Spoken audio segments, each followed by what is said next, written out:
Who here absolutely hates being wrong?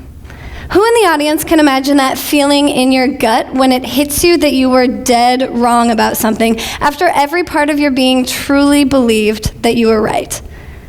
Which of you can easily admit to being wrong, even when it means that the person you are admitting it to is right? For some reason, this has always been a very difficult task for me. Growing up somewhere along the line, I had convinced myself that I was right 99% of the time. This may have been a trait that I adopted from my mother, who's been known to use the phrase, "I'm not wrong, you are just more right." But I can't push it all on my upbringing. Somehow I developed a habit of digging in my heels and insisting my correctness, even in the smallest of arguments. To illustrate, there's one instance that occurred during my senior year of high school which will always stick out in my memory, partially because I will never stop being teased about it by my high school best friend. To set the stage, the musical production at my small rural high school that year was Disney's The Little Mermaid, a story and movie which had been a favorite of mine since childhood. Being the deeply dedicated fan and as one of the main musical seniors at my high school, I was thrilled to be cast in the title role of Ariel, a little mermaid whose distinguishing characteristic is her long red hair. Right around the same time, my German class was given the assignment to translate or write a fairy tale, and in German of course, and to present it to the class using slides to illustrate the story. So naturally, I decided to do my fairy tale presentation on Die kleine Meerjungfrau, since by that point, I was obviously the authority on all things Little Mermaid. I had even decided to dye my hair red, bright red for this show, which is a commitment that carries more weight when you consider that the performances were merely weeks before my senior prom and graduation. Proud of my German presentation and my developing German language skills, I decided to practice the presentation for my best friend Abby, who coincidentally doesn't know a lick of German and took Spanish class all through high school. This meant that practicing the presentation for her involved saying a line in German, making her guess what I had said based on the pictures, and then translating what I had said into English. This was going swimmingly, pun intended, until we reached the point of the presentation that involved this little character, Sebastian. I said proudly to Abby, "Der Hammer, that is the German word for lobster. It's kind of a cool word, isn't it?" To which she responded, "Hummer, lobster, why would you need that? Sebastian is a crab." I looked at my presentation, I looked back at Abby, I raised my eyebrows, and I said, "Why would I put Der Hummer if Sebastian is not a lobster? I think I would know." Abby retreated a bit because she's always been much more graceful about being wrong than I am, and she said, "Well, I could be wrong, but I always swore he was a crab. I mean, look at him. That's not what a lobster looks like. Think of Mr. Krabs from SpongeBob." But I was insistent. "No, Abby, I know this show and I know what a lobster looks like. He's definitely not a crab." Perhaps it was my personal connection with the fairy tale. Perhaps it was a matter of heightened ego. Perhaps I really liked the word hummer and I didn't want to change it in the rest of my presentation. But whatever the reason, we went back and forth like this as I continued to build myself up, becoming more and more sure of my stance as I defended it harder and harder. Seeking proof of my convictions, I pulled out my phone and declared that I would Google it to prove once and for all that Sebastian is a lobster. I know what I'm talking about. I'm in this show. I even dyed my hair red. I'm never wrong. And that is when Google betrayed me. Abby watched the self-assured grin drop from my face, replaced instantly with regret and annoyance. At which point she lit up and laughed because she knew she had caught me. I was livid, irrationally angry with her, when in reality it was my own arrogance that had put me in that position. She insisted that I say it out loud. "Come on, Kim, just tell me that you were wrong and that I was right. This never happens. I really want to hear it," she teased, because she knew it would push my buttons. And it did. I'm not sure if my compliance would have been as satisfying or as entertaining as my exuberant reaction filled with, I must admit, a few profanities and a lot of, "Whatever, it doesn't matter." She even pulled up her Snapchat and got my absurd temper tantrum on camera.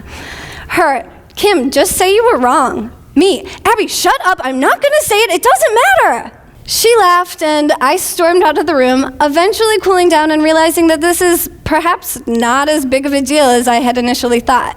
While this story may seem insignificant, and you all could have left here today without considering the species of a small red cartoon character, I believe that my reaction speaks volumes to what I thought about myself and who I've become now. From this experience, I learned very distinctly that regardless of the topic, the higher you stand, the harder you fall. My biggest mistake was digging into my own perspective so deeply that I failed to see or even consider the perspective of my best friend.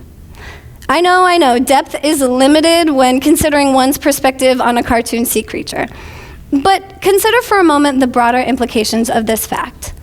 Having tunnel vision and considering only your own limited perspectives and experiences when forming opinions on any topic can seriously limit you from engaging in authentic dialogue and from learning from the experiences of others. Now, I need you to know that I am not the only one who struggles to fess up when I have created an issue. There are actually reasons that we hesitate to do so. As evidenced in a 2012 study by Okimoto and colleagues, refusing to apologize can actually have psychological benefits. These benefits include having greater self-esteem and increasing feelings of power and control. And these are natural things for humans to want to pursue. However, apologies are an important part of building trust and respect in any relationship.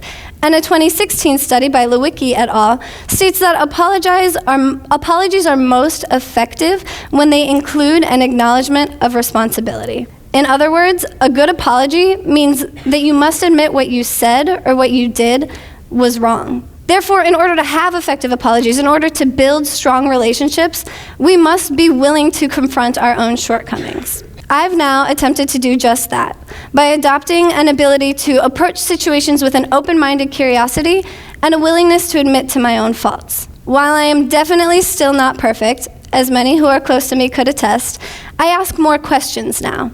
I say, I don't know, what do you think? And I willingly concede using statements like, this is just what I thought, but I could be wrong. This has helped to strengthen the relationships in my personal life, as I find that people are much more willing to have a conversation with me if I leave out the haughty arrogance that I once held.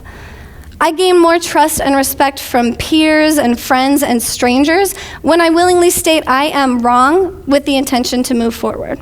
Looking back, I found that one of the main things that helped me to realize my imperfect view of the world was the realization that there are so many different perspectives beyond what I could ever understand or fully know. While I do attend a predominantly white institution, and many of my professors and fellow classmates reflect very similar experiences to my own, I've still managed to gain a richness of culture and perspective that I did not get in my hometown. Growing up, I can recall virtually no conversations regarding race, ethnicity, sexuality, disability, or any of the many aspects of identity and privilege that I'm now aware of. Since coming to college, I've allowed myself to be exposed to these realities, admitting to the mistakes and the microaggressions that have accompanied my ignorance and privilege. A microaggression, for those of you who are unfamiliar with the term, is a perfect example of a mistake that's particularly difficult to admit to. Microaggressions can be defined by the Merriam-Webster dictionary as a comment or action that subtly and often unconsciously or unintentionally expresses a prejudiced attitude toward a member of a marginalized group, such as a racial minority. Common microaggressions include telling a person of color that when they speak they sound white, or giving more attention to the responses of men than women in business rooms or classroom settings. These words gain power in their invisibility to the perpetrator, who oftentimes doesn't consider themselves to be prejudiced in any way.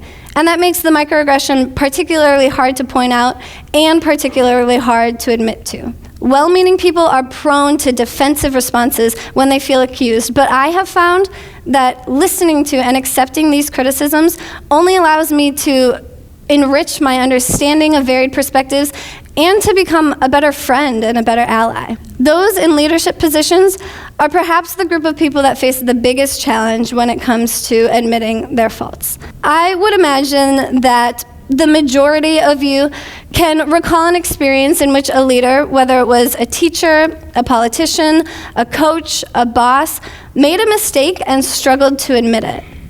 Oftentimes, in an effort to avoid vulnerability and to maintain authority, leaders at all levels, from the administration of a student organization to the administration of a country, will go to great lengths to cover up their mistakes and explain away their wrongdoings. However, my utmost respect goes to those leaders who will apologize and admit to those mistakes, taking responsibility. Conversely, those who act instinctively and get defensive and angry, they oftentimes fail to learn from the valuable lessons that might be right in front of them. As an outspoken and passionate individual, I've developed a desire to take a stand about the many things that I'm passionate about. However, in hearing the varied and overlapping experiences of others and admitting to my shortcomings, I found that it is remarkably challenging to consider every perspective when taking a stand for something. I've often been corrected or called out for promoting and participating in things that I thought had the best intentions, but that were in fact exclusionary to a community that I had entirely failed to consider. For example, I'll be the first to admit that I proudly identify as a feminist. I love to demonstrate and to surround myself in communities of women uplifting other women. However, in hearing the stories of women whose experiences might be vastly different from my own, including women of color, trans women, and women with disabilities, I've been confronted with the shortcomings of some feminist demonstrations that I've been a part of. I now aim to be more critical of feminism that is not intersectional, that doesn't take a holistic approach to the concerns of women. I am, however, thankful for the lessons that these past eras have taught me, and I refuse to let them discourage me from learning and participating in important causes. This is perhaps the most important message that I hope to communicate with you today. Throughout this whole process, I went through a stage in which I was too afraid to stand for anything, for fear that at some point to somebody, my statements and my beliefs would be offensive or destructive. And this is something that I still struggle with. While I know that it is very important to be considerate of the potential damage you can do, I believe in the value of everyone having opinions and standing up for what they believe in. However, I believe there is even more value in being open to the possibility that some of these beliefs need to be reconsidered. Some of these beliefs will be shaped and changed throughout the course of a lifetime, and some of these beliefs will just be wrong. But that's okay. To handle life with humility and open-minded curiosity is, in my opinion, the best way to create a world of peace and cooperation across generations and cultures. Our generation, just like many before ours, has been given the task of being innovative and coming up with solutions to many of today's problems.